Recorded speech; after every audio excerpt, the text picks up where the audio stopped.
بسم اللہ الرحمن الرحیم۔ السلام علیکم ناظرین، اہل علم نے تاریخ اور سیرت کی کتابوں میں لکھا ہے کہ سیدنا صدیق اکبر رضی اللہ تعالی عنہ رسول اکرم صلی اللہ علیہ وآلہ وسلم کے ساتھ غزوہ بدر سمیت تمام غزوات میں شریک ہوئے ہیں اور کسی بھی غزوے سے کبھی غیر حاضر نہیں رہے۔ غزوہ احد کے دن جب لوگ بھاگ کھڑے ہوئے تھے تب بھی آپ رسول اکرم صلی اللہ علیہ وآلہ وسلم کے ساتھ ثابت قدمی سے کھڑے رہے۔ غزوہ تبوک کے موقع پر رسول اکرم صلی اللہ علیہ وآلہ وسلم نے آپ کو اپنا سیاہ رنگ کا بڑا علم عطا فرمایا۔ امام ابن کثیر رحمہ اللہ فرماتے ہیں، سیرت نگاروں میں سے کسی نے بھی اس بارے میں اختلاف نہیں کیا کہ سیدنا صدیق اکبر رضی اللہ تعالی عنہ تمام غزوات میں سے کسی بھی غزوے میں رسول اکرم صلی اللہ علیہ وآلہ وسلم سے پیچھے نہیں رہے۔ امام زمخشری رحمہ اللہ فرماتے ہیں، بلا شبہ سیدنا صدیق اکبر رضی اللہ تعالی عنہ ہمیشہ نبی اکرم صلی اللہ علیہ وآلہ وسلم کے ساتھ وابستہ رہے۔ آپ نے بچپن ہی سے رسول اکرم صلی اللہ علیہ وآلہ وسلم کی صحبت اختیار کی۔ آپ نے اپنے مال کا ایک بہت بڑا حصہ اور اسلام اور نبی اکرم صلی اللہ علیہ وآلہ وسلم کی نصرت و احانت میں خرچ کیا۔ آپ ہی نے ہجرت مدینہ کے سلسلے میں رسول اکرم صلی اللہ علیہ وآلہ وسلم کے لیے اونٹنی اور زاد راہ کا اہتمام کیا اور نبی اکرم صلی اللہ علیہ وآلہ وسلم کی حیات مبارکہ میں مسلسل اپنا مال لوٹاتے رہے۔ آپ نے اپنے لخت جگر کو نبی اکرم صلی اللہ علیہ وآلہ وسلم کی زوجیت میں دیا۔ سفر و حضر میں ہمیشہ آپ صلی اللہ علیہ وآلہ وسلم کے ساتھ رہے اور جب آپ صلی اللہ علیہ وآلہ وسلم رحلت فرما گئے تو آپ صلی اللہ علیہ وآلہ وسلم کو سب سے چہیتی بیوی اور سیدنا صدیق اکبر رضی اللہ تعالی عنہ کی بیٹی سیدہ عائشہ صدیقہ رضی اللہ تعالی عنہا کے حجرے میں دفن کیا گیا۔ حضرت سلمہ بن عقو رضی اللہ تعالی عنہ فرماتے ہیں، میں نے رسول اکرم صلی اللہ علیہ وآلہ وسلم کی معیت میں 7 غزوات میں شرکت کی ہے اور جو سرایہ آپ نے بھیجے ان میں سے 9 سرایہ میں مجھے بھی شامل ہونے کا موقع ملا۔ ان سرایہ میں کبھی تو سیدنا صدیق اکبر رضی اللہ تعالی عنہ کے پاس ہماری کمان ہوتی تھی اور کبھی حضرت اسامہ رضی اللہ تعالی عنہ کے پاس۔ ناظرین اکرام، آج کی اس ویڈیو میں ہم سیدنا صدیق اکبر رضی اللہ تعالی عنہ کی رسول اکرم صلی اللہ علیہ وآلہ وسلم کی معیت میں گزاری ہوئی جہادی زندگی کے مختلف گوشوں کو تلاش کرنے کی جستجو کریں گے تاکہ ہم دیکھیں کہ سیدنا صدیق اکبر رضی اللہ تعالی عنہ نے اللہ کے دین کی نصرت و احانت کے لیے کس طرح اپنی ذہنی صلاحیتوں، مال اور جان کے ساتھ جہاد کیا۔ تو آج کی ویڈیو میں ہم سیدنا صدیق اکبر رضی اللہ تعالی عنہ کی مختلف غزوات میں شرکت کے حوالے سے، ان کی بہادری کے واقعات اور ان کے کردار کے حوالے سے بات کریں گے۔ تو ہماری آج کی ویڈیو اس حوالے سے انتہائی اہم ہونے والی ہے۔ ہماری آج کی اس ویڈیو کو بغیر سکپ کیے آخر تک لازمی دیکھیے گا۔ تو چلیے آغاز کرتے ہیں اپنی آج کی اس ویڈیو کا۔ ناظرین کرام، سیدنا صدیق اکبر رضی اللہ تعالی عنہ 2 ہجری کو پیش آنے والے غزوہ بدر میں شرکت فرمائی۔ اس غزوے میں آپ کا کردار بڑی شہرت اور اہمیت کا حامل ہے، لہٰذا آئیے پہلے آپ رضی اللہ تعالی عنہ کے اس کردار کے چند اہم پہلوؤں کا تذکرہ کرتے ہیں۔ ناظرین، جب رسول اکرم صلی اللہ علیہ وآلہ وسلم کو یہ اطلاعات ملی کہ مکی تجارتی قافلہ بچ نکلا ہے اور مکہ مکرمہ کے بڑے بڑے سردار اور سالار مسلمانوں کے خلاف جنگ کی تیاریاں کر رہے ہیں، تو نبی اکرم صلی اللہ علیہ وآلہ وسلم نے اس صورتحال کے بارے میں اپنے صحابہ سے مشورہ کیا۔ سب سے پہلے سیدنا صدیق اکبر رضی اللہ تعالی عنہ کھڑے ہوئے اور بڑا عمدہ اور مفید مشورہ دیا۔ پھر سیدنا عمر رضی اللہ تعالی عنہ کھڑے ہوئے اور انہوں نے بھی بڑی عمدہ اور مؤثر گفتگو فرمائی۔ رسول اکرم صلی اللہ علیہ وآلہ وسلم سیدنا صدیق اکبر رضی اللہ تعالی عنہ کو ساتھ لے کر مشرکین مکہ کے لشکر کے احوال سے آگاہی حاصل کرنے کے لیے نکلے۔ اسی دوران جب آپ صلی اللہ علیہ وآلہ وسلم اس علاقے میں گھوم پھر رہے تھے، آپ کی ملاقات ایک بوڑھے سے ہوئی۔ نبی اکرم صلی اللہ علیہ وآلہ وسلم نے غیر محسوس انداز میں اس سے قریشی لشکر، اپنے اور صحابہ کے بارے میں پوچھا کہ ان کے بارے میں کیا اطلاعات ہیں۔ وہ کہنے لگا، میں اس وقت تک کچھ نہیں بتاؤں گا جب تک تم مجھے یہ نہ بتا دو کہ تم دونوں کن میں سے ہو۔ رسول اللہ صلی اللہ علیہ وآلہ وسلم نے فرمایا، جب تو ہمیں بتا دے گا تو ہم بھی تجھے بتا دیں گے۔ وہ بوڑھا کہنے لگا کہ کیا میرے بتانے کے نتیجے میں تم بتاؤ گے؟ آپ صلی اللہ علیہ وآلہ وسلم نے فرمایا، جی ہاں۔ وہ کہنے لگا، مجھے یہ اطلاع ملی ہے کہ محمد اور اس کے ساتھی فلاں فلاں دن مدینے سے نکلے ہیں۔ جس آدمی نے مجھے یہ اطلاع دی ہے، اگر اس نے سچ بولا ہے تو آج محمد اپنے ساتھیوں سمیت فلاں مقام پر ہوں گے۔ اس نے اپنے اندازے کے ساتھ اس مقام کی صحیح نشاندہی کی تھی جہاں مسلمان فروکش ہوئے تھے۔ پھر اس نے کہا، اور مجھے یہ اطلاع بھی ملی ہے کہ قریش فلاں فلاں دن مکہ مکرمہ سے نکلے ہیں۔ اگر مجھے اطلاع دینے والے نے سچ بتایا ہے تو وہ آج فلاں فلاں مقام پر ہوں گے۔ اس نے عملی طور پر اسی علاقے کی نشاندہی کر دی جہاں مشرکین پڑاؤ ڈالے ہوئے تھے۔ اب وہ کہنے لگا، جو تم چاہتے تھے میں نے تمہیں وہ بات بتا دی ہے، لہٰذا اب تم مجھے بتاؤ کہ تم دونوں کس سے ہو؟ رسول اللہ صلی اللہ علیہ وآلہ وسلم نے فرمایا، ہم پانی سے ہیں۔ پھر نبی اکرم صلی اللہ علیہ وآلہ وسلم اور حضرت ابو بکر صدیق رضی اللہ تعالی عنہ اس سے منہ پھیر کر چل دیے، اور وہ یہی کہتا رہ گیا کہ کس پانی سے ہو؟ کیا عراق کے پانی سے ہو؟ دوستو، رسول اللہ صلی اللہ علیہ وآلہ وسلم جب جنگ کے دوران لڑائی کے لیے صفیں ترتیب دینے کے بعد قیادت کے مرکز کی طرف لوٹ گئے، جو میدان جنگ سے علیحدہ ایک بلند ٹیلے پر چھپر کی صورت میں بنایا گیا تھا۔ اس چھپر میں آپ صلی اللہ علیہ وآلہ وسلم کے ساتھ حضرت ابو بکر صدیق رضی اللہ تعالی عنہ تھے۔ حضرت سعد بن معاذ رضی اللہ تعالی عنہ کی قیادت میں انصاری نوجوانوں کا گروپ رسول اللہ صلی اللہ علیہ وآلہ وسلم کے چھپر کی حفاظت کر رہا تھا۔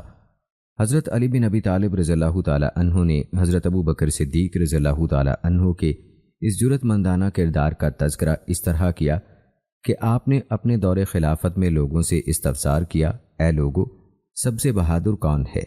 لوگوں نے جواب دیا، امیر المومنین، آپ سب سے دلیر ہیں۔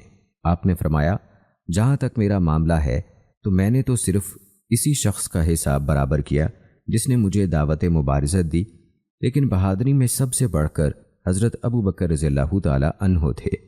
ہم نے جنگ بدر کے موقع پر رسول اللہ صلی اللہ علیہ وآلہ وسلم کے لیے ایک چھپر بنایا۔ ہم نے کہا کہ اس میں رسول اللہ صلی اللہ علیہ وآلہ وسلم کے ساتھ کون رہے گا تاکہ مشرکین میں سے کوئی آپ صلی اللہ علیہ وآلہ وسلم پر حملہ نہ کر سکے۔ اللہ کی قسم، صرف حضرت ابو بکر صدیق رضی اللہ تعالی عنہ ہی وہ شخص تھے جو اس وقت آپ کے سر کے قریب تلوار سونت کر کھڑے ہو گئے۔ مشرکوں میں سے جو بھی آدمی آپ کی طرف لپکتا، آپ اس پر پل پڑتے۔ یہ ہیں سب لوگوں سے زیادہ بہادر شخص۔ دوستو، میدان جنگ میں دنیاوی اسباب اختیار کرنے سے پہلے رسول اللہ صلی اللہ علیہ وآلہ وسلم اپنے رب کی طرف متوجہ ہوئے۔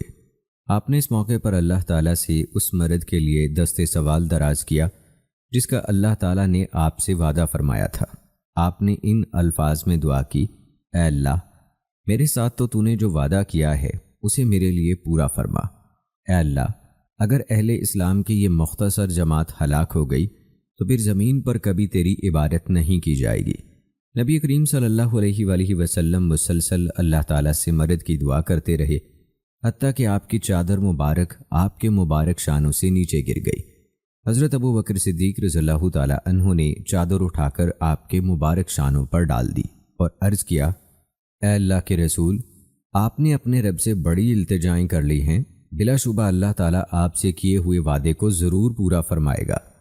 اسی موقع کی مناسبت سے اللہ تعالیٰ نے یہ آیات نازل فرمائیں جس کا ترجمہ ہے، یاد کرو جب تم اپنے رب سے فریاد کر رہے تھے تو اس نے تمہاری فریاد قبول کر لی اور کہا کہ بے شک میں ایک دوسرے کے پیچھے آنے والے 1000 فرشتوں سے تمہاری مدد کروں گا۔ حضرت ابن عباس رضی اللہ تعالی عنہ بیان کرتے ہیں کہ نبی کریم صلی اللہ علیہ وآلہ وسلم نے جنگ بدر کے روز ان الفاظ میں دعا کی تھی، اے اللہ، میں تجھے تیرا عہد اور وعدہ یاد دلاتا ہوں۔ اے اللہ، کیا تو چاہتا ہے کہ تیری عبادت نہ کی جائے؟ اس پر حضرت ابو بکر صدیق رضی اللہ تعالی عنہ نے آپ کا دست مبارک تھام لیا اور عرض کیا، بس اللہ تعالیٰ آپ کو کافی ہے۔ چنانچہ نبی اکرم صلی اللہ علیہ وآلہ وسلم وہاں سے یہ آیت تلاوت کرتے ہوئے نکلے، عنقریب وہ جماعت شکست کھائے گی اور وہ پیٹھ پھیر کر بھاگیں گے۔ صاحبان کے نیچے نبی کریم صلی اللہ علیہ وآلہ وسلم پر تھوڑی دیر کے لیے اونگ کی سی کیفیت طاری ہوئی، پھر آپ چونکے اور فرمایا، اے ابو بکر، خوش ہو جا، تیرے پاس اللہ تعالیٰ کی مدد پہنچ گئی ہے۔ یہ جبرائیل ہیں جو اپنے گھوڑے کی لگام تھامے اسے چلاتے ہوئے آ رہے ہیں اور اس کے دانتوں پر غبار ہے۔ پھر نبی کریم صلی اللہ علیہ وآلہ وسلم مجاہدین اسلام کے پاس تشریف لے گئے اور انہیں جہاد و قتال کی ترغیب دی۔ حضرت صدیق اکبر رضی اللہ تعالیٰ عنہ نے نبی اکرم صلی اللہ علیہ وآلہ وسلم کے اس طرز عمل سے یہ انتہائی اہم سبق سیکھا کہ اللہ تعالیٰ کی مدد کے حصول کے لیے بندے کو لوگوں سے الگ تھلگ ہو کر نہایت خلوص کے ساتھ اپنے آپ کو صرف اللہ تعالیٰ کے سپرد کر کے اللہ تعالیٰ ہی کے سامنے سجدہ ریز ہو جانا چاہیے۔ یہ منظر حضرت ابو بکر صدیق رضی اللہ تعالیٰ عنہ کے قلب و وجدان میں تاحیات راسخ رہا۔ چنانچہ آپ نے اس طرح کی کٹھن گھڑیوں میں رسول اللہ صلی اللہ علیہ وآلہ وسلم کی اقتداء کرتے ہوئے اسے ہی اپنا معمول بنایا۔ دوستو، جب میدان کارزار گرم ہوا اور آتش جنگ پوری طرح بھڑک اٹھی تو رسول اللہ صلی اللہ علیہ وآلہ وسلم اپنے خیمے سے نیچے تشریف لائے۔ لوگ اپنی صفوں میں ڈٹے ہوئے دشمن پر حملہ آور ہونے کے ساتھ ساتھ ذکر الہی سے بھی اپنے قلوب گرما رہے تھے۔ آپ صلی اللہ علیہ وآلہ وسلم نے صحابہ کرام رضوان اللہ اجمعین کو جہاد و قتال کی مزید ترغیب دی اور بنفس نفیس خود بھی جنگ میں بھرپور حصہ لیا اور دشمن سے برسر پیکار رہے۔ اس موقع پر بھی حضرت ابو بکر صدیق رضی اللہ تعالی عنہ آپ کے شانہ بشانہ مصروف جہاد رہے۔ حضرت ابو بکر صدیق رضی اللہ تعالی عنہ نے اس موقع پر بے مثال شجاعت و بصالت کا مظاہرہ کیا۔ آپ ہر سرکش کافر سے نبرد آزما ہونے کے لیے تلے تھے، خواہ مقابلے میں آپ کا بیٹا ہی کیوں نہ ہو۔ آپ کا بیٹا عبد الرحمن ابھی تک مشرف با اسلام نہیں ہوا تھا، وہ بھی اس مارکے میں مشرکین مکہ کے ساتھ شریک جنگ تھا۔ عبد الرحمن کا شمار عرب کے نامور بہادروں میں ہوتا تھا اور تیر اندازی میں تو قریش کا کوئی آدمی اس کا ہم پلہ نہیں تھا۔ جب وہ مسلمان ہوئے تو ایک مرتبہ اپنے والد محترم سے کہنے لگے، ابا جان، جنگ بدر کے روز کئی دفعہ آپ میرے نشانے پر آئے، لیکن میں نے آپ سے اعراض کیا اور آپ کو قتل کرنے سے اپنے ہاتھوں کو روک لیا۔ یہ بات سن کر حضرت ابو بکر صدیق رضی اللہ تعالی عنہ نے فرمایا، لیکن اگر تو میرے وار تلے آ جاتا تو میں قطعاً تحمل نہ کرتا، بلکہ اسی وقت تجھے قتل کر دیتا۔ سیدنا عبداللہ بن مسعود رضی اللہ تعالی عنہ کی بیان کردہ روایت میں ہے کہ جب غزوہ بدر کا مارکہ پیش آیا تو رسول اللہ صلی اللہ علیہ وآلہ وسلم نے قیدیوں کے بارے میں مشورہ کیا اور دریافت فرمایا، تم ان قیدیوں کے بارے میں کیا کہتے ہو؟ سیدنا ابو بکر صدیق رضی اللہ تعالی عنہ نے جواب دیا، اے اللہ کے رسول، یہ آپ کی قوم اور آپ کے گھر کے افراد ہیں، انہیں معاف فرما کر مہلت دیجیے، شاید ان پر اللہ تعالیٰ کی نظر کرم ہو جائے اور یہ مسلمان ہو جائیں۔ سیدنا عمر رضی اللہ تعالی عنہ نے عرض کیا، اے اللہ کے رسول، انہوں نے آپ کی تکذیب کی ہے اور آپ کو مکہ مکرمہ سے نکالا ہے، لہٰذا آپ انہیں قتل کر دیں۔ سیدنا عبداللہ بن رواحہ رضی اللہ تعالی عنہ نے عرض کیا، اے اللہ کے رسول، زیادہ لکڑیوں والی کوئی وادی تلاش کر کے آپ انہیں اس وادی میں داخل کر دیں اور انہیں آگ لگا کر بھسم کر دیں۔ یہ سن کر سیدنا عباس بن عبد المطلب رضی اللہ تعالی عنہ جو اس وقت اسیران بدر میں سے تھے کہنے لگے، آپ تو قطع رحمی پر اتر آئے ہیں۔ نبی اکرم صلی اللہ علیہ وآلہ وسلم نے یہ ساری گفتگو سنی اور انہیں کوئی جواب دیے بغیر اندر تشریف لے گئے۔ کچھ لوگ کہنے لگے، آپ صلی اللہ علیہ وآلہ وسلم سیدنا ابو بکر صدیق رضی اللہ تعالی عنہ کی رائے اختیار فرمائیں گے۔ کوئی کہنے لگا، آپ سیدنا عمر رضی اللہ تعالی عنہ کی بات کو لیں گے۔ کوئی کہنے لگا، آپ سیدنا عبداللہ بن رواحہ رضی اللہ تعالی عنہ کا مشورہ قبول کریں گے۔ پھر رسول اللہ صلی اللہ علیہ وآلہ وسلم ان کے پاس باہر تشریف لائے اور فرمایا، بلا شبہ اللہ تعالیٰ اپنے معاملے میں بعض لوگوں کے دلوں کو اس قدر نرم کر دیتا ہے کہ وہ دودھ سے بھی زیادہ نرم ہو جاتے ہیں، اور اللہ تعالیٰ اپنے معاملے میں بعض لوگوں کے دلوں کو اس قدر سخت کر دیتا ہے کہ وہ پتھر سے بھی زیادہ سخت ہو جاتے ہیں۔ حضرت ابو بکر صدیق رضی اللہ تعالی عنہ تمہاری مثال حضرت عیسیٰ علیہ السلام کی سی ہے، جب انہوں نے یہ دعا کی تھی، اگر تو انہیں عذاب دے تو بے شک وہ تیرے بندے ہیں، اور اگر تو انہیں بخش دے تو بے شک تو ہی غالب ہے اور بڑی حکمت والا ہے۔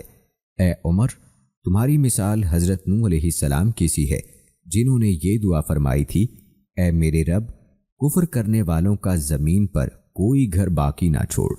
نیز تیری مثال حضرت موسیٰ علیہ السلام جیسی ہے، جنہوں نے کہا تھا، اور موسیٰ نے کہا، اے ہمارے رب، بے شک تو نے فرعون اور اس کی قوم کے سرداروں کو دنیاوی زندگی میں شان و شوکت اور مال و زر دے رکھا ہے، اے ہمارے رب، تاکہ وہ لوگوں کو تیری راہ سے بھٹکا دیں۔ اے ہمارے رب، ان کے مال و زر غارت کر دے اور ان کے دل سخت کر دے، پس وہ ایمان نہ لائیں یہاں تک کہ دردناک عذاب نہ دیکھ لیں۔ نبی اکرم صلی اللہ علیہ وآلہ وسلم صحابہ کرام رضوان اللہ اجمعین سے جب بھی مشاورت کرتے تو شورا میں سب سے پہلے سیدنا ابو بکر صدیق رضی اللہ تعالی عنہ گفتگو فرماتے۔ بسا اوقات ایسا ہوتا کہ آپ کے بعد کوئی دوسرا آدمی مشورہ دے دیتا، بسا اوقات آپ کے علاوہ کوئی گفتگو ہی نہیں کرتا تھا، چنانچہ اکیلے آپ ہی کی رائے کے مطابق عمل کر لیا جاتا۔ جب بھی کوئی آپ کی رائے کے خلاف کوئی مشورہ دیتا تو اس مخالفت کرنے والے کی رائے کی بجائے آپ ہی کی رائے کو ترجیح دی جاتی اور اسی کو قابل عمل بنایا جاتا تھا۔ دوستو، غزوہ بدر کے علاوہ غزوہ احد اور حمر الاسد میں سیدنا ابو بکر صدیق رضی اللہ تعالی عنہ نے بھی شرکت کی تھی۔ غزوہ احد میں مسلمانوں کو بڑی سنگین اور عبرتناک صورتحال سے دوچار ہونا پڑا تھا۔ صحابہ کرام نبی اکرم صلی اللہ علیہ وآلہ وسلم کے آس پاس سے چھٹ گئے اور میدان کارزار کے گوشوں اور کناروں کی طرف منتشر ہو گئے۔ پھر یہ افواہ پھیل گئی کہ رسول اللہ صلی اللہ علیہ وآلہ وسلم کو شہید کر دیا گیا ہے۔ اس افواہ کے نتیجے میں صحابہ کرام رضوان اللہ اجمعین کا رد عمل ایک دوسرے سے مختلف تھا۔ وسیع و عریض میدان جنگ میں ہر ایک کو اپنی جان کے لالے پڑے ہوئے تھے۔ اس عالم میں سیدنا ابو بکر صدیق رضی اللہ تعالی عنہ ہجوم توڑتے ہوئے سب سے پہلے رسول اکرم صلی اللہ علیہ وآلہ وسلم کے پاس پہنچے۔ ان کے بعد ابو عبیدہ بن جراح، علی، طلحہ، زبیر، عمر بن خطاب، حارث بن شمع، ابو دجانہ اور سعد بن وقاص رضی اللہ تعالی عنہ اور چند دیگر صحابہ کرام رضوان اللہ اجمعین جمع ہو گئے۔ پھر وہ رسول اللہ صلی اللہ علیہ وآلہ وسلم کے ہمراہ جبل احد کی ایک گھاٹی میں چلے گئے تاکہ وہاں سے مسلمانوں کی مادی اور روحانی قوتوں کو دوبارہ مجتمع کر سکیں۔ سیدنا صدیق اکبر رضی اللہ تعالی عنہ جب غزوہ احد کا تذکرہ کرتے تو فرماتے، احد کا دن تو در حقیقت طلحہ کی جانثاری اور بہادری کا دن تھا۔ یہ فرما کر آپ وہ واقعہ بیان کرنا شروع کر دیتے اور کہتے، احد کے دن میں سب سے پہلے رسول اللہ صلی اللہ علیہ وآلہ وسلم کی خدمت میں حاضر ہوا۔ میں نے دیکھا کہ ایک آدمی طلحہ رضی اللہ تعالی عنہ اللہ کے راستے میں آپ صلی اللہ علیہ وآلہ وسلم کے تحفظ کی خاطر آپ کے آگے آگے دشمن سے نبرد آزما ہے۔ میں نے اپنے آپ سے کہا، جو ہوا سو ہوا، اب تو بھی طلحہ بن جا اور اس جیسا کردار ادا کر۔ میرے اور مشرکین کے مابین ایک نامعلوم آدمی قتال میں مصروف تھا اور میں اس کی نسبت رسول اللہ صلی اللہ علیہ وآلہ وسلم کے زیادہ قریب تھا۔ وہ شخص اس قدر سرعت سے آگے بڑھ کر دشمن پر جھپٹتا تھا کہ میں اتنی تیزی سے دشمن پر نہیں جھپٹ سکتا تھا۔ ذرا غور کیا تو دیکھتا ہوں کہ وہ سیدنا ابو عبیدہ بن جراح رضی اللہ تعالی عنہ ہیں۔ ہم رسول اللہ صلی اللہ علیہ وآلہ وسلم کے پاس پہنچے تو دیکھا کہ آپ کا ایک رباعی دانت مبارک شہید کر دیا گیا ہے۔ آپ کا چہرہ مبارک زخمی ہے اور خود کے 2 حلقے آپ کے جبڑوں میں پیوست ہو چکے ہیں۔ رسول اللہ صلی اللہ علیہ وآلہ وسلم نے سیدنا طلحہ رضی اللہ تعالی عنہ کی طرف توجہ دلاتے ہوئے فرمایا، پہلے اپنے ساتھی کی خبر لو۔ اس وقت سیدنا طلحہ رضی اللہ تعالی عنہ کی حالت یہ تھی کہ ان کے جسم سے خون کے فوارے پھوٹ رہے تھے، لیکن ہم رسول اللہ صلی اللہ علیہ وآلہ وسلم کی اس بات پر دھیان نہیں دے سکے۔ سیدنا ابو بکر صدیق رضی اللہ تعالی عنہ فرماتے ہیں کہ میں آپ کے جبڑوں سے آہنی کڑیاں نکالنے کے لیے آگے بڑھا تو سیدنا ابو عبیدہ رضی اللہ تعالی عنہ نے کہا، میں آپ کو قسم دیتا ہوں کہ آپ اس سعادت عظمیٰ کو میرے لیے چھوڑ دیجئے۔ چنانچہ میں نے یہ سعادت ان کے لیے چھوڑ دی۔ سیدنا ابو عبیدہ رضی اللہ تعالی عنہ نے اسے ہاتھ سے پکڑ کر کھینچنا گوارا نہ کیا کہ کہیں رسول اللہ صلی اللہ علیہ وآلہ وسلم کو ان کے ہاتھوں سے کوئی تکلیف نہ پہنچ جائے۔ انہوں نے اپنے دانتوں کو لوہے کی کڑی پر جمایا اور ایک حلقے کو کھینچ کر نکال باہر کیا، جس سے ان کا سامنے والا ایک دانت ٹوٹ گیا اور دوسرا حلقہ نکالنے کے ساتھ ہی ان کا دوسرا دانت بھی ٹوٹ گیا۔ سیدنا ابو عبیدہ رضی اللہ تعالی عنہ سامنے والے دانت ٹوٹ جانے کے باوجود سب لوگوں سے زیادہ حسین تھے۔ ہم رسول اللہ صلی اللہ علیہ وآلہ وسلم کی خبرگیری کرنے کے بعد سیدنا طلحہ رضی اللہ تعالی عنہ کے پاس پہنچے۔ وہ ایک گڑھے کے اندر گرے ہوئے تھے ہم نے دیکھا کہ ان کے جسم پر 70 سے زائد تیر، تلوار اور نیزے کے زخم تھے اور ان کی ایک انگلی بھی کٹ چکی تھی۔ ہم ان کی دیکھ بھال میں لگ گئے۔ اس غزوے میں سیدنا ابو بکر صدیق رضی اللہ تعالی عنہ کی شان ابو سفیان کی اس گفتگو سے نمایاں ہوتی ہے جب اس نے استفہامی لہجے میں کہا، کیا محمد قوم میں موجود ہیں؟ اس نے 3 مرتبہ یہ سوال دہرایا۔ رسول اللہ صلی اللہ علیہ وآلہ وسلم نے صحابہ کرام کو اس کا جواب دینے سے منع فرما دیا۔ پھر اس نے 3 مرتبہ کہا، کیا ابن ابو قحافہ یعنی ابو بکر صدیق موجود ہیں؟ پھر اس نے 3 مرتبہ سوال کیا، کیا تم میں ابن خطاب موجود ہیں؟ پھر وہ اپنے ساتھیوں کی طرف پلٹ کر کہنے لگا، لگتا ہے کہ یہ سب معاذ اللہ قتل ہو چکے ہیں۔ مشرکین کے سردار ابو سفیان کی یہ گفتگو اس کے اس گمان پر دلالت کرتی ہے کہ بلا شبہ اسلام کے ستون، اس کی بنیاد اور اس کے سرکردہ 3 افراد رسول اللہ صلی اللہ علیہ وآلہ وسلم، حضرت ابو بکر صدیق رضی اللہ تعالی عنہ اور حضرت عمر رضی اللہ تعالی عنہ ہیں۔ غزوہ احد کے بعد جب مشرکین مکہ نے مسلمانوں کو گھیر کر انہیں دبوچنا چاہا اور ان کی بیخ کنی کا ارادہ کیا تو نبی اکرم صلی اللہ علیہ وآلہ وسلم کی منصوبہ بندی اور لاہ عمل ان کے منصوبوں سے سبقت لے گیا اور آپ نے ان کی ساری چالوں کو ناکام بنا دیا۔ رسول اللہ صلی اللہ علیہ وآلہ وسلم نے مسلمانوں کو اس کے باوجود کہ وہ شدید زخمی تھے مشرکین کا تعاقب کرنے کا حکم دیا۔ اس کٹھن آزمائش کے لمحات میں بھی صحابہ کرام رضوان اللہ مجمعین نے اللہ تعالیٰ اور اس کے رسول صلی اللہ علیہ وآلہ وسلم کے حکم پر لبیک کہا اور مشرکین کے تعاقب میں چل دیے۔ سیدہ عائشہ صدیقہ رضی اللہ تعالی عنہ نے ایک مرتبہ سیدنا عروہ بن زبیر رضی اللہ تعالی عنہ کے لیے قرآن پاک کی اس آیت کی تفسیر کی جس کا ترجمہ ہے، یہی لوگ ہیں جنہوں نے جنگ میں زخم لگنے کے بعد اللہ اور اس کے رسول کا حکم مانا، ان میں سے جو لوگ نیکوکار اور پرہیزگار ہیں ان کے لیے بہت بڑا اجر ہے۔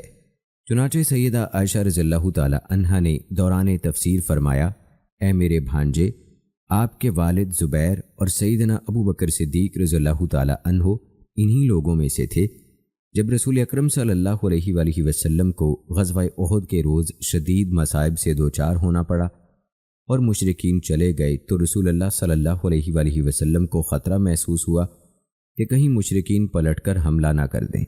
چنانچہ آپ صلی اللہ علیہ وآلہ وسلم نے فرمایا، تم میں سے کون ان کے تعاقب میں جائے گا؟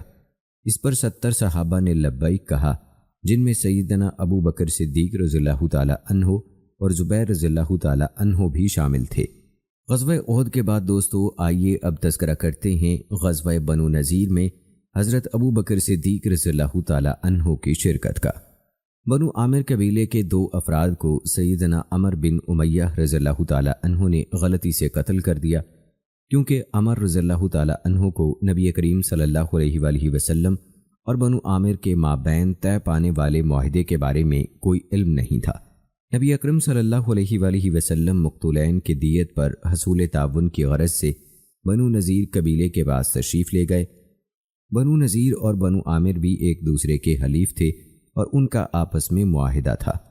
چنانچہ جب نبی اکرم صلی اللہ علیہ وآلہ وسلم ان کے پاس تشریف لائے تو وہ کہنے لگے، ابو القاسم، آپ جو مدد چاہیں گے ہم کریں گے۔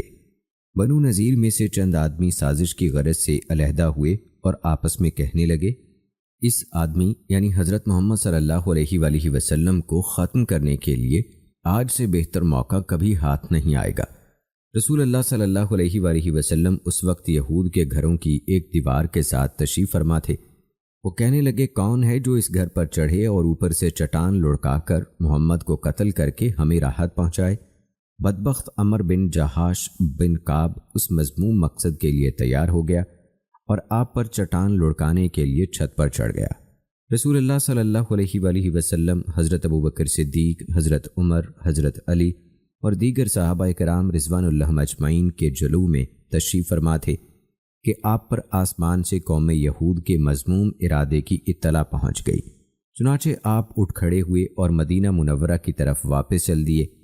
جب آپ کے صحابہ کرام رضوان اللہ مجمعین نے آپ کا خاصی دیر تک انتظار کر لیا اور آپ واپس نہ آئے تو وہ آپ کی تلاش میں نکلے۔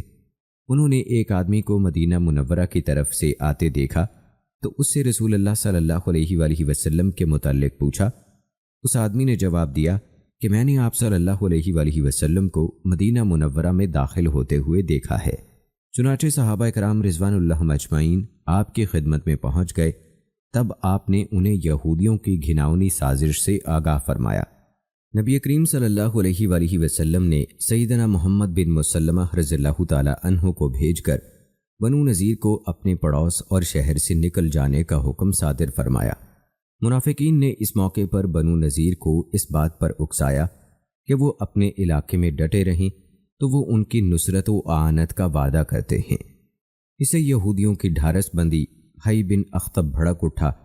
اس نے منافقین کی موافقت پر رسول اللہ صلی اللہ علیہ وآلہ وسلم کو پیغام بھیجا کہ وہ مدینہ منورہ کے پاس سے نہیں نکلیں گے۔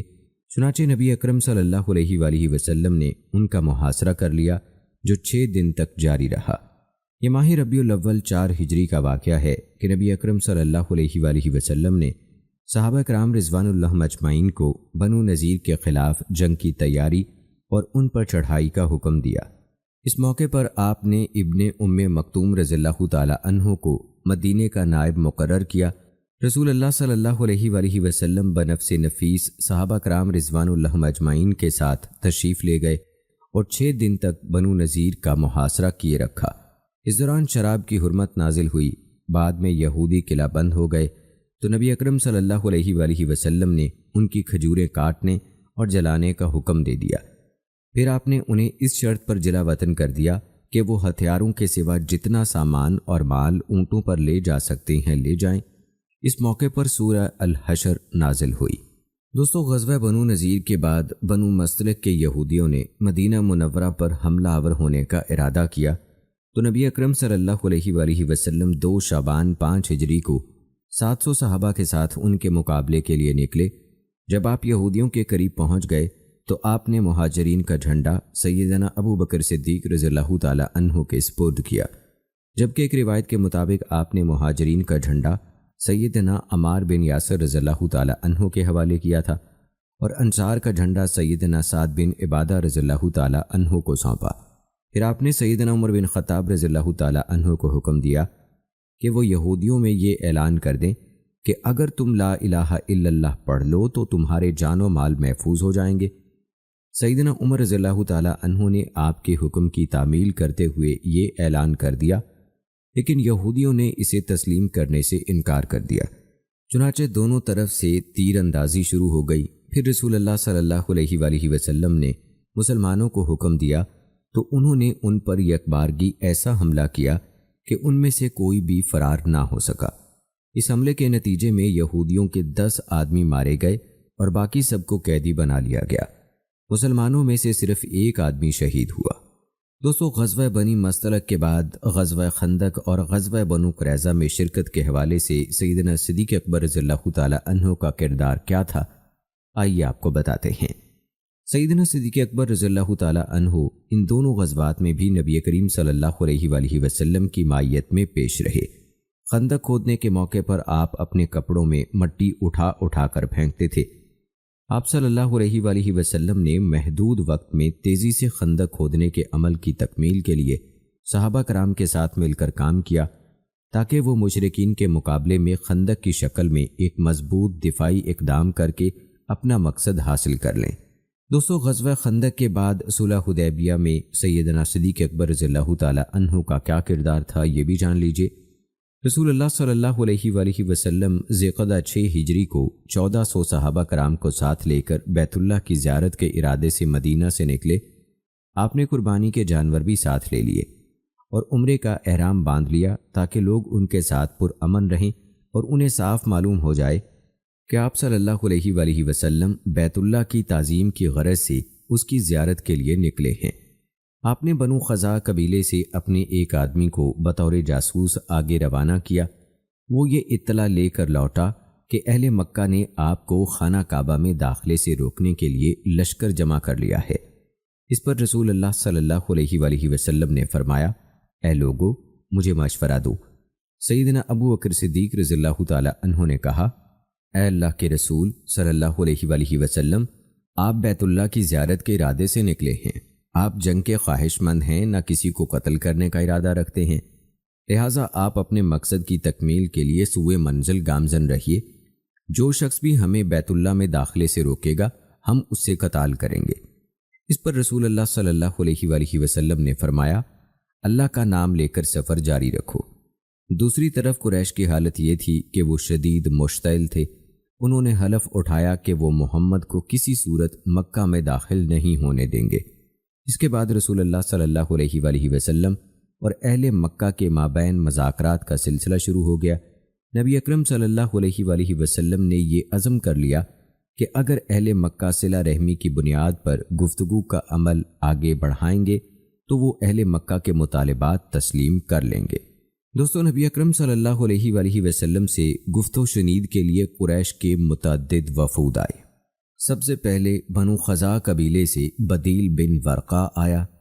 جب اسے نبی اکرم صلی اللہ علیہ وآلہ وسلم اور مسلمانوں کے آنے کا مقصد معلوم ہوا تو وہ واپس چلا گیا۔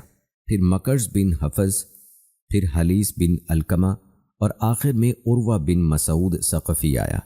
یہ مذاکرات رسول اللہ صلی اللہ علیہ وآلہ وسلم اور عروہ بن مسعود ثقفی ہی کے مابین ہوئے۔ اس گفت و شنید میں حضرت ابو بکر صدیق رضی اللہ تعالی عنہ اور چند صحابہ کرام رضوان اللہم اجمعین بھی شریک تھے۔ عروہ نے کہا، محمد، آپ ان اوباش لوگوں کو جمع کر کے اپنے ساتھ لے آئے ہیں تاکہ آپ ان کی مدد سے بیت اللہ کی حرمت پامال کر سکیں۔ قریش کے لوگ اپنے مردوں، عورتوں، چھوٹوں اور بڑوں سمیت چیتے کی کھالیں پہن کر نکل آئے ہیں۔ انہوں نے اللہ کے نام پر قسمیں اٹھا رکھی ہیں کہ بزور بازو آپ کو مکہ مکرمہ میں داخل نہیں ہونے دیں گے۔ اللہ کی قسم، آپ ان کے ساتھیوں کے متعلق تو مجھے لگتا ہے کہ یہ آپ کا ساتھ چھوڑ کر منتشر ہو جائیں گے۔ اس پر سیدنا صدیق اکبر رضی اللہ تعالی عنہ نے غیظ و غضب کے عالم میں فرمایا، اپنے معبود لات کی شرمگاہ چوس، کیا ہم رسول اللہ صلی اللہ علیہ وآلہ وسلم کو چھوڑ کر بھاگ جائیں گے؟ اور وہ کہنے لگا، یہ کون ہیں؟ لوگوں نے بتایا کہ یہ ابو بکر صدیق رضی اللہ تعالی عنہ ہیں۔ وہ کہنے لگا، اس ذات کی قسم جس کے ہاتھ میں میری جان ہے، اگر آپ کا میرے اوپر وہ احسان نہ ہوتا جس کا بدلہ میں آپ کو نہیں دے سکا تو میں آپ کو اس بات کا بھرپور جواب دیتا۔ سیدنا صدیق اکبر رضی اللہ تعالی عنہ نے اس سے پہلے اس پر کوئی احسان کیا تھا جس کی رعایت رکھتے ہوئے اس نے احتراماً آپ کو اس بات کا جواب دینے سے اعتراض کیا۔ سیدنا صدیق اکبر رضی اللہ تعالی عنہ کے اس قول کے بارے میں بعض علماء نے کہا کہ آپ کا یہ قول اس بات کی دلیل ہے کہ کسی مصلحت اور ضرورت کے پیش نظر شرمگاہ کا صراحتاً نام لینا جائز ہے، اور اس پیرائی میں یہ بات ممنوع اور حرام فاحش گوئی کے زمرے میں نہیں آتی۔ عروہ بن مسعود کی کوشش تھی کہ وہ نفسیاتی حملہ کر کے مسلمانوں کو ذہنی لحاظ سے شکست و ہزیمت سے دوچار کر دے، اس لیے اس نے قریش کی عسکری قوت کو بڑھا چڑھا کر ظاہر کیا۔ اس نے اپنے موقف کی تصویر مبالغے کی بھرپور رنگ آمیزی کے ساتھ پیش کی، کیونکہ اسے یقین تھا کہ قریش کو اس کا فائدہ ضرور پہنچے گا۔ اس سلسلے میں اس نے یہ کوشش کی کہ مسلمانوں کی صفوں میں الجھاؤ، بے چینی، شکوک و شبہات اور فتنہ پیدا ہو جائے۔ اس کی یہ کوشش اس وقت نمایاں ہوتی ہے جب اس نے اسلامی لشکر کے قائد اور اس کی سپاہ کے مابین پائے جانے والے مضبوط اعتماد کو کمزور کرنے کے لیے نبی کریم صلی اللہ علیہ وآلہ وسلم سے اس قسم کے الفاظ کہے، آپ نے اوباش لوگوں کو جمع کر لیا ہے، میں تو سمجھتا ہوں کہ آپ کے یہ ساتھی آپ کا ساتھ چھوڑ کر منتشر ہو جائیں گے۔ اس موقع پر صدیق اکبر رضی اللہ تعالی عنہ کے منہ توڑ جواب نے الٹا عروہ کے احساسات، جذبات اور نفسیات کو شدید جھٹکے سے دوچار کیا۔ صدیق اکبر رضی اللہ تعالی عنہ کا یہ کردار آپ کی انتہا درجے کی ایمانی غیرت و حمیت اور آبرو مندانہ جذبات کی علامت ہے۔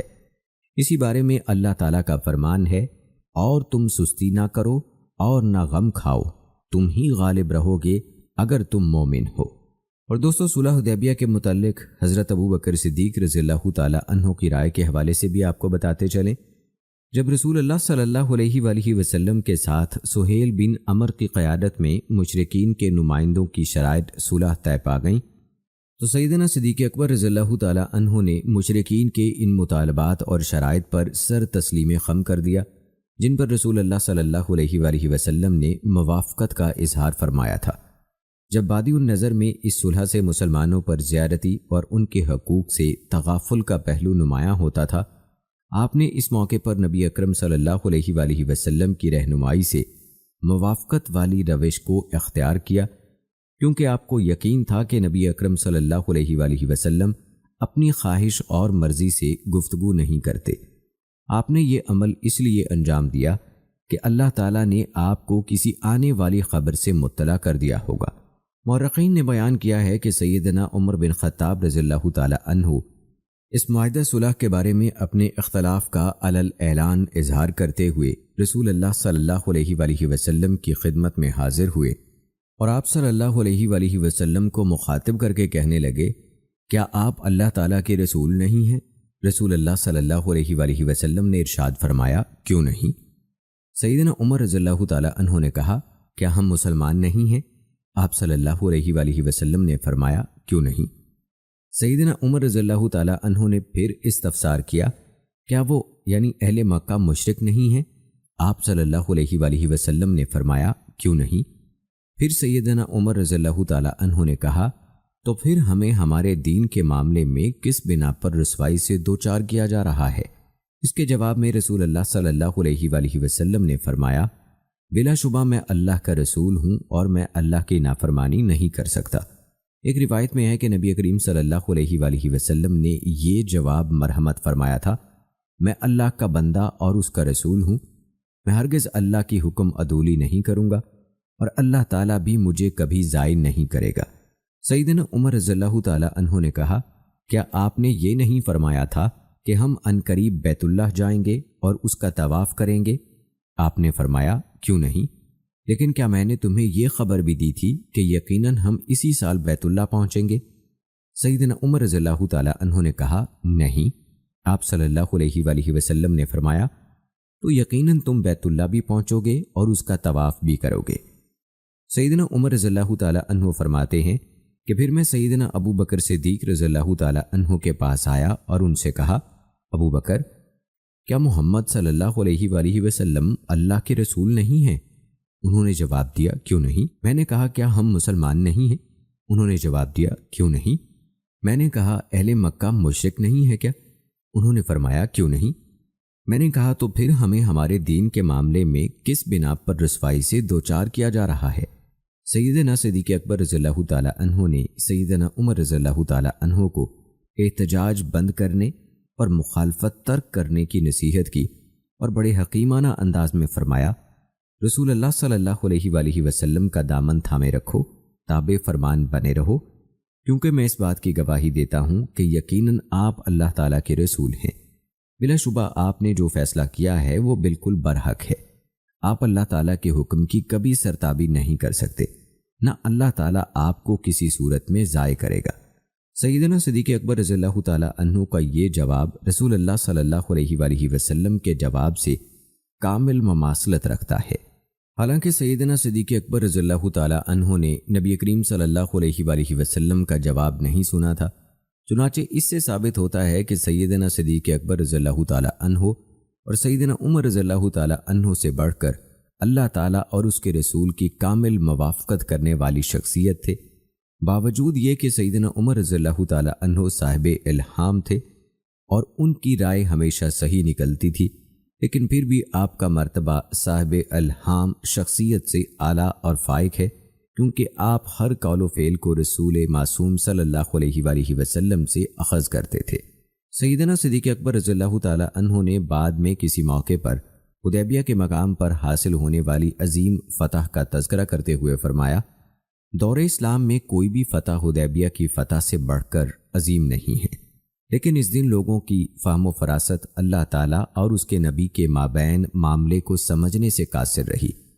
حقیقت یہ ہے کہ لوگ جلد بازی کا مظاہرہ کرتے ہیں، جبکہ اللہ تعالیٰ بندوں کی عجلت کے مانند جلد بازی نہیں کرتا، بلکہ وہ اس وقت تک مہلت دیتا ہے جب تک معاملات اس مطلوبہ حد تک نہیں پہنچ جاتے جو وہ چاہتا ہے۔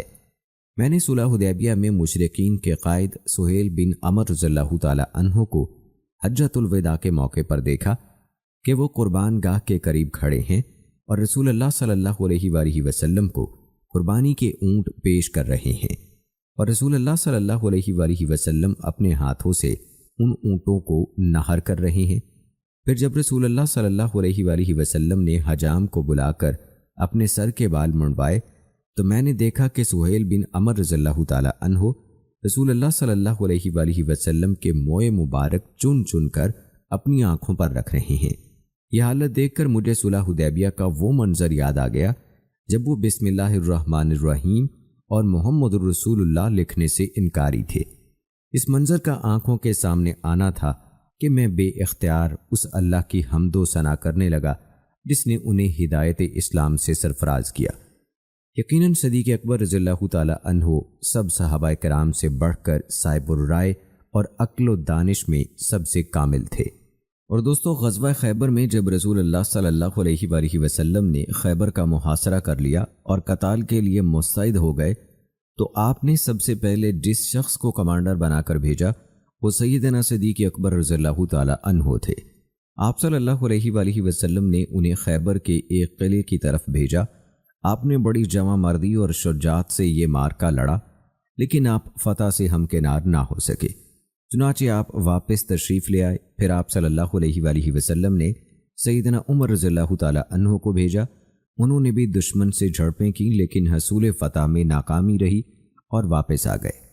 پھر آپ صلی اللہ علیہ وآلہ وسلم نے فرمایا، کل میں یہ علم ایسے شخص کو دوں گا جو اللہ تعالیٰ اور اس کے رسول سے محبت کرتا ہے۔ چنانچہ یہ اعزاز حضرت علی رضی اللہ تعالی عنہ کو نصیب ہوا۔ بعض صحابہ کرام نے نبی اکرم صلی اللہ علیہ وآلہ وسلم کو یہودیوں کی قوت، جوش اور عزیمت کو کمزور کرنے کے لیے کھجوروں کے درخت کاٹنے کا مشورہ دیا۔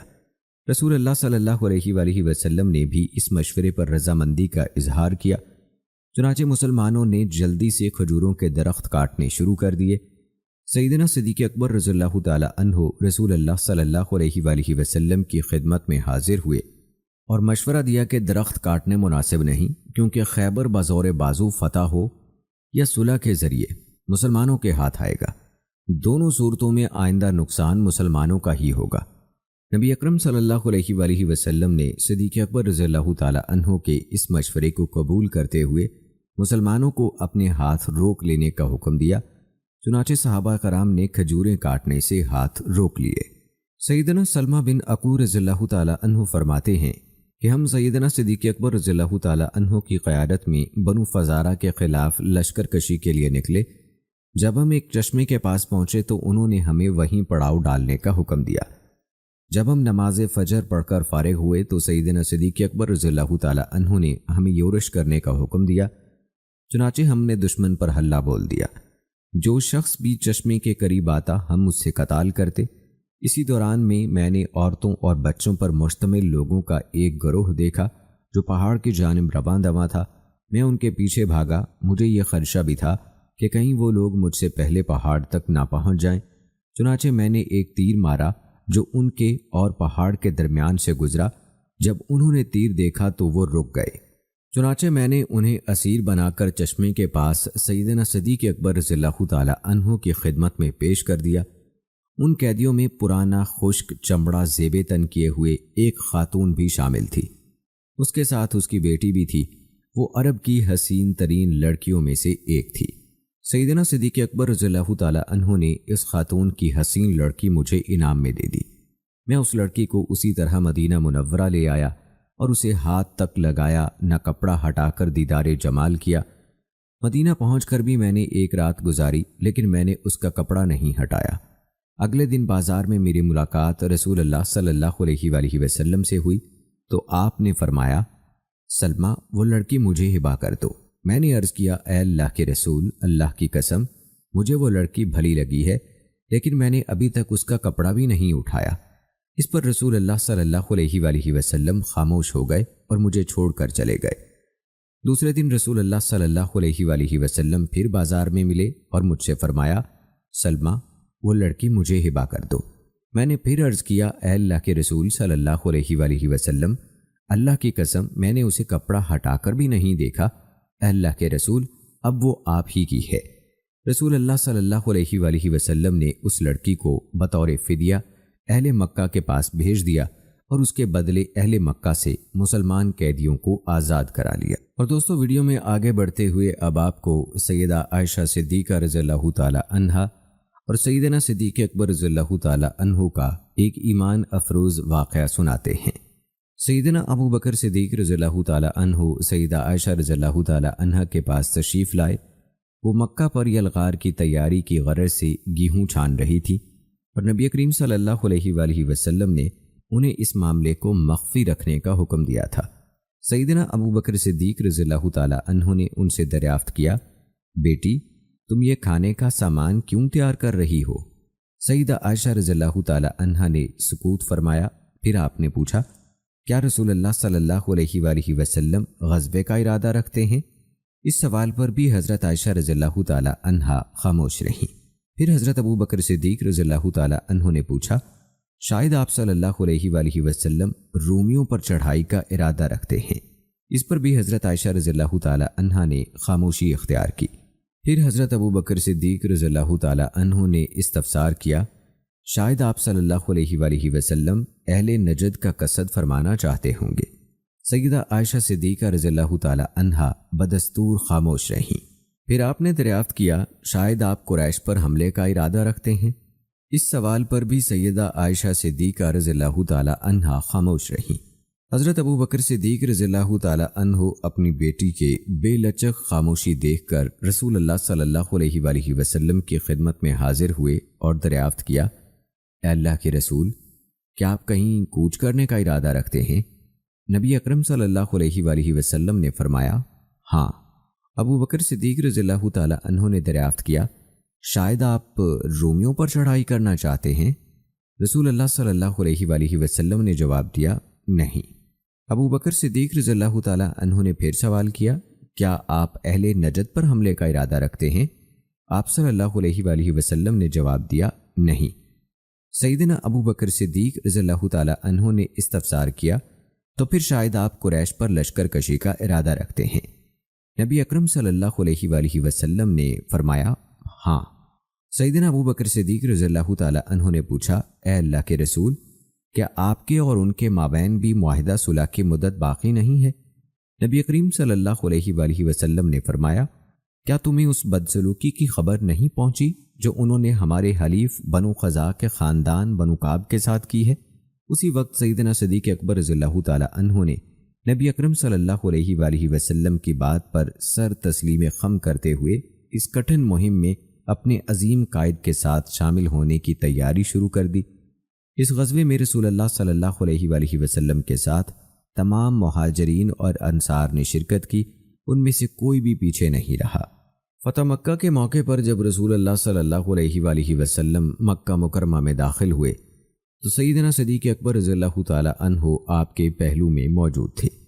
آپ صلی اللہ علیہ وآلہ وسلم نے عورتوں کو گھوڑوں کے جبڑوں پر تھپڑ مارتے دیکھا تو مسکرا کر سیدنا صدیق اکبر رضی اللہ تعالیٰ عنہ کی طرف ملتفت ہوئے اور ارشاد فرمایا، ابو بکر، اس موقع و محل کے متعلق حسان رضی اللہ تعالیٰ عنہ نے کیا کہا ہے؟ چنانچہ حضرت ابو بکر صدیق رضی اللہ تعالیٰ عنہ نے سیدنا حسان رضی اللہ تعالیٰ عنہ کے یہ شعر پڑھے، ہم اپنے گھڑ سواروں کو گم پائیں اگر تم انہیں غبار اڑاتے ہوئے نہ دیکھو، جبکہ ان کی منزل قدا ہوگی، وہ جھکی ہوئی ڈھیلی مہاروں کو کھینچتے ہوں گے اور ان کے کندھوں پر خون کے پیاسے تیر ہوں گے۔ ہمارے بہترین گھوڑے فتح مکہ کے روز ایک دوسرے سے سبقت لے جانے کے لیے کوشاں ہوں گے، جن کے چہروں پر عورتیں اپنے دوپٹے مار رہی ہوں گی۔ یہ اشعار سن کر نبی اکرم صلی اللہ علیہ وآلہ وسلم نے فرمایا، جدھر سے حسان نے مکہ میں داخل ہونے کا تذکرہ کیا ہے ادھر ہی سے داخل ہونا۔ اسی مقدس پرکیف فضا میں سیدنا ابو بکر صدیق رضی اللہ تعالیٰ عنہ کے والد ابو قحافہ رضی اللہ تعالیٰ عنہ نے اسلام قبول کیا۔ اس طرح سیدنا صدیق اکبر رضی اللہ تعالیٰ عنہ پر اللہ تعالیٰ کی احسان اور نعمت کی تکمیل ہوئی۔ اس کے بعد دوستو، مسلمانوں کو غزوہ حنین میں بڑا تلخ سبق ملا۔ اس موقع پر مارکے کے آغاز ہی میں مسلمان شکست سے دوچار ہوئے۔ وہ دشمن کے اچانک خوفناک حملے کی تاب نہ لاتے ہوئے فرار ہونے لگے۔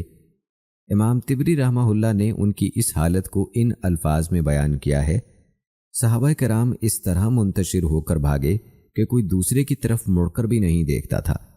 رسول اللہ صلی اللہ علیہ وآلہ وسلم اس کٹھن مرحلے میں بھی اپنی جگہ ڈٹے ہوئے تھے اور لوگوں کو پکار کر فرما رہے تھے، میری طرف آؤ، میں اللہ تعالیٰ کا رسول ہوں، میں محمد بن عبداللہ ہوں۔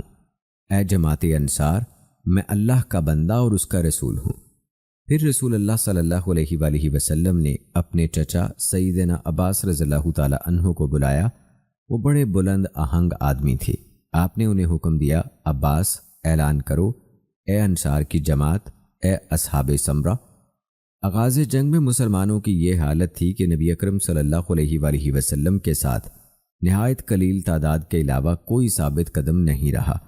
نبی اکرم صلی اللہ علیہ وآلہ وسلم کی مائیت میں صبر کے ساتھ پامردی سے کھڑا ہونے والا یہ چھوٹا سا گروہ انہی صحابہ کرام کا گروہ تھا جن میں سیدنا ابو بکر رضی اللہ تعالیٰ عنہ پیش تھے۔ اس کے بعد پھر اللہ تعالیٰ نے مسلمانوں کو عظیم الشان فتح سے ہمکنار فرمایا۔ دوستو، ہمیں تاریخ کے اوراق سے اس مارکے میں سیدنا ابو بکر صدیق رضی اللہ تعالیٰ عنہ کے عظیم کردار کی جو نمایاں جھلکیاں نظر آتی ہیں، آئیے ان میں سے چند آپ کو بتاتے ہیں۔ حضرت ابو قتادہ رضی اللہ تعالیٰ عنہ بیان کرتے ہیں کہ غزوہ حنین کے دن میں نے ایک مسلمان کو دیکھا جو ایک مشرک سے نبرد آزما تھا۔ مسلمان کے پیچھے سے ایک دوسرے مشرک نے آ کر اسے دھوکے سے قتل کرنا چاہا۔ یہ صورتحال دیکھ کر میں پیچھے آنے والے دھوکے باز مشرک کی طرف تیزی سے جھپٹا۔ اس نے مجھے مارنے کے لیے اپنا ہاتھ اٹھایا تو میں نے وار کر کے اس کا ہاتھ کاٹ دیا۔ اس نے مجھے دبا کر اتنے زور سے بھینچا کہ مجھے اپنی موت کا خطرہ لاحق ہو گیا۔ پھر وہ گھٹنوں کے بل بیٹھ گیا۔ اس دوران اس کی گرفت ڈھیلی پڑی تو میں نے اسے پرے دھکیل کر قتل کر دیا۔ اسی دوران مسلمان ہزیمت زدہ ہو کر بھاگ نکلے اور میں بھی ان کے ساتھ بھاگنے لگا۔ اچانک میں نے دیکھا کہ سیدنا عمر بن خطاب رضی اللہ تعالیٰ عنہ اپنی جگہ ڈٹے ہوئے کھڑے ہیں۔ میں نے ان سے پوچھا، یہ مسلمانوں کو کیا ہو گیا ہے؟ انہوں نے جواب دیا، اللہ کا فیصلہ ہے۔ اس کے بعد لوگ رسول اللہ صلی اللہ علیہ وآلہ وسلم کی طرف پلٹ آئے۔ رسول اللہ صلی اللہ علیہ وآلہ وسلم نے فرمایا، جو شخص دلیل سے یہ ثابت کر دے کہ فلاں کافر مقتول کو اس نے قتل کیا ہے تو مقتول کا سامان وہی لے گا۔ میں اپنے ہاتھوں قتل ہونے والے کافر پر کسی گواہ کو تلاش کرنے نکلا، لیکن مجھے کوئی ایسا آدمی نہیں ملا جو میرے حق میں گواہی دے۔ چنانچہ میں تلاش بسیار کے بعد بیٹھ گیا۔ اچانک میرے دل میں خیال آیا کہ میں رسول اللہ صلی اللہ علیہ وآلہ وسلم کی خدمت میں پہنچ کر تمام معاملہ گوش گزار کروں۔ چنانچہ میں نے اسی طرح کیا۔ میری گفتگو سن کر رسول اللہ صلی اللہ علیہ وآلہ وسلم کے پاس بیٹھے ہوئے لوگوں میں سے ایک آدمی نے رسول اللہ صلی اللہ علیہ وآلہ وسلم سے کہا، ابو قتادہ، جس شخص کو قتل کرنے کی بات کر رہے ہیں اس کا سامان اور اسلحہ میرے پاس ہے۔ آپ ابو قتادہ کو اپنی طرف سے کچھ دے کر میری طرف سے راضی کر دیں اور سامان مجھے دلوا دیں۔ اس پر سیدنا ابو بکر صدیق رضی اللہ تعالیٰ عنہ نے فرمایا، ایسا ہرگز نہیں ہو سکتا۔ آپ قریش کے ایک بزدل کو تو سامان دلا دیں اور اللہ کے شیروں میں سے ایک شیر کو محروم کر دیں جو اللہ تعالیٰ اور اس کے رسول کی حمایت اور تحفظ کی جنگ لڑتا ہے۔ پھر رسول اللہ صلی اللہ علیہ وآلہ وسلم اٹھ کھڑے ہوئے اور مجھے وہ سامان دلوا دیا۔ میں نے اس سامان کے عوض ایک باغ خریدا جو کہ میری پہلی جائیداد تھی جو میں نے دور اسلام میں حاصل کی۔ اس معاملے میں رسول اللہ صلی اللہ علیہ وآلہ وسلم کی موجودگی کے باوجود سیدنا صدیق اکبر رضی اللہ تعالیٰ عنہ کے فیصلہ کن لہجے میں گفتگو کرنے اور قسم اٹھانے میں سبقت کرنا، اور پھر اس سے بڑھ کر رسول اللہ صلی اللہ علیہ وآلہ وسلم کا آپ کی گفتگو کی تصدیق کرتے ہوئے آپ کی کہی ہوئی بات کے مطابق فیصلہ صادر فرمانا، در حقیقت وہ شرف و منزلت اور خصوصیت ہے جو صدیق اکبر رضی اللہ تعالیٰ عنہ کے علاوہ کسی کو میسر نہیں آئی۔ دوستو، اس حدیث سے ثابت ہوتا ہے کہ حضرت ابو قتادہ رضی اللہ تعالیٰ عنہ کو اپنے مسلمان بھائی کی سلامتی اور اس کے دفاع کی بے حد فکر تھی، لہٰذا انہوں نے بڑی جان لیوا جد و جہد کر کے اس کافر کو قتل کیا۔ اسی طرح اس حدیث سے سیدنا صدیق اکبر رضی اللہ تعالیٰ عنہ کے اس کردار کی دلیل ملتی ہے کہ آپ کی شخصیت میں حق کو برحق ثابت کرنے اور حق کا دفاع کرنے کی تمنا دامن گیر رہتی تھی۔ مزید برآں اس سے یہ بات بھی ثابت ہوتی ہے کہ آپ راسخ ایمان اور پختہ یقین کے مالک تھے، نیز آپ کے ہاں اسلامی اخوت کا نہایت اعلیٰ معیار مقرر تھا۔ دوستو، طائف کے محاصرے میں بہت سے صحابہ کرام رضوان اللہم اجمعین زخمی اور شہید ہوئے۔ جب اس محاصرے سے رسول اللہ صلی اللہ علیہ وآلہ وسلم کو خاطر خواہ نتائج برآمد ہوتے نظر نہ آئے تو آپ نے اہل طائف سے محاصرہ اٹھا لیا اور مدینہ منورہ کی طرف لوٹ گئے۔ اس غزوے میں مسلمانوں میں سے جو لوگ شہید ہوئے ان میں سیدنا عبداللہ بن ابو بکر رضی اللہ تعالی عنہ بھی شامل ہیں۔ آپ کو اس غزوے میں تیر لگا تھا، اسی کے زخم کی بنا پر آپ مدینہ منورہ میں نبی اکرم صلی اللہ علیہ وآلہ وسلم کی وفات کے بعد شہید ہوئے۔ جب طائف سے بنو ثقیف کا وفد اپنے اسلام کا اعلان کرنے کے لیے مدینہ منورہ آیا اور جیسے ہی یہ وفد مدینہ منورہ کے قریب نمایاں ہوا تو سیدنا صدیق اکبر رضی اللہ تعالی عنہ اور مغیرہ بن شعبہ رضی اللہ تعالی عنہ میں سے ہر ایک نے ایک دوسرے سے سبقت لے جاتے ہوئے رسول اللہ صلی اللہ علیہ وآلہ وسلم کو اس وفد کی آمد کی خوشخبری سنانے کی کوشش کی۔ حضرت ابو بکر صدیق رضی اللہ تعالی عنہ یہ خوشخبری سنانے میں سبقت لے گئے۔ جب اہل ثقیف نے اپنے اسلام کا اعلان کر دیا اور رسول اللہ صلی اللہ علیہ وآلہ وسلم نے ان کے لیے امال نامہ تحریر فرما دیا، پھر آپ صلی اللہ علیہ وآلہ وسلم نے ان پر کسی کو امیر مقرر کرنا چاہا تو سیدنا صدیق اکبر رضی اللہ تعالی عنہ نے مشورہ دیا کہ آپ عثمان بن ابی العاص کو امیر مقرر فرمائیں، جبکہ وہ ان میں سب سے نوعمر تھے۔ حضرت ابو بکر صدیق رضی اللہ تعالی عنہ نے اس موقع پر کہا، یا رسول اللہ، میں نے دیکھا ہے کہ یہ نوجوان اسلام کا گہرا فہم حاصل کرنے اور قرآن سیکھنے کا سب سے بڑھ کر شوقین ہیں۔ سیدنا عثمان بن ابی العاص رضی اللہ تعالی عنہ کا معمول تھا کہ جب ان کے وفد کے لوگ دوپہر کو سو جاتے تو وہ رسول اللہ صلی اللہ علیہ وآلہ وسلم کی خدمت میں حاضر ہو کر دین کے متعلق سوالات کرتے اور قرآن مجید سیکھتے، اور اس طرح انہوں نے دین کا تفقہ اور گہرا علم حاصل کر لیا۔ بسا اوقات جب وہ رسول اللہ صلی اللہ علیہ وآلہ وسلم کو سویا ہوا پاتے تو سیدنا صدیق اکبر رضی اللہ تعالی عنہ کے پاس چلے جاتے اور اس حصول تعلیم کو اپنے رفقا سے مخفی رکھتے تھے۔ رسول اللہ صلی اللہ علیہ وآلہ وسلم کو ان کی یہ بات بہت بھائی اور آپ نے ان کی اس خصلت کو پسند فرمایا۔ قاسم بن محمد رحمہ اللہ بیان کرتے ہیں کہ سیدنا عبداللہ بن ابو بکر رضی اللہ تعالی عنہ کو محاصرہ طائف کے دوران تیر لگا اور اسی زخم کے بگڑنے کی بنا پر رسول اللہ صلی اللہ علیہ وآلہ وسلم کی وفات کے 40 دن بعد آپ شہید ہو گئے۔ جب طائف سے بنو ثقیف کا وفد حضرت ابو بکر صدیق رضی اللہ تعالی عنہ کے پاس آیا تو اس وقت تک وہ تیر سیدنا ابو بکر رضی اللہ تعالی عنہ کے پاس موجود تھا۔ انہوں نے وہ تیر اس وفد کے لوگوں کو دکھایا اور پوچھا، تم میں سے کوئی آدمی اس تیر کو پہچانتا ہے؟ بنو اجلان کے فرد سعید بن عبید نے جواب دیا، میں نے ہی اس تیر کو تراشا، اس کے پر تیار کیے اور میں نے ہی یہ تیر چلایا۔ سیدنا ابو بکر صدیق رضی اللہ تعالی عنہ نے فرمایا، بلا شبہ یہ وہی تیر ہے جس کی وجہ سے عبداللہ بن ابو بکر شہید ہوئے۔ سب تعریف اسی اللہ کے لیے ہے جس نے تیرے ہاتھوں عبداللہ کو شہادت جیسی عزت سے بخشا اور تجھے عبداللہ کے ہاتھوں قتل کرا کر رسوا نہیں کیا، اور اس نے تم دونوں کو اپنی وسیع رحمت کی آغوش میں چھپا لیا۔ دوستو آئیے اب ذکر کرتے ہیں غزوہ تبوک میں سیدنا ابو بکر صدیق رضی اللہ تعالی عنہ کے عظیم کردار کا۔ رسول اللہ صلی اللہ علیہ وآلہ وسلم 30,000 مجاہدین پر مشتمل ایک بڑے لشکر کو ہمراہ لے کر غزوہ تبوک کے لیے نکلے۔ اس مرتبہ آپ شام میں رومیوں سے برسر پیکار ہونے کا ارادہ رکھتے تھے۔ جب لشکر اسلام صلی اللہ علیہ وآلہ وسلم کی قیادت میں سینۃ الوداع نامی مقام پر جمع ہوا تو آپ صلی اللہ علیہ وآلہ وسلم نے قائدین، جرنیلوں اور کمانڈروں کو منتخب فرمایا اور انہیں علم اور جھنڈے عطا کیے۔ اس موقع پر آپ نے سیدنا ابو بکر صدیق رضی اللہ تعالی عنہ کو لشکر اسلام کا سب سے بڑا علم عطا فرمایا۔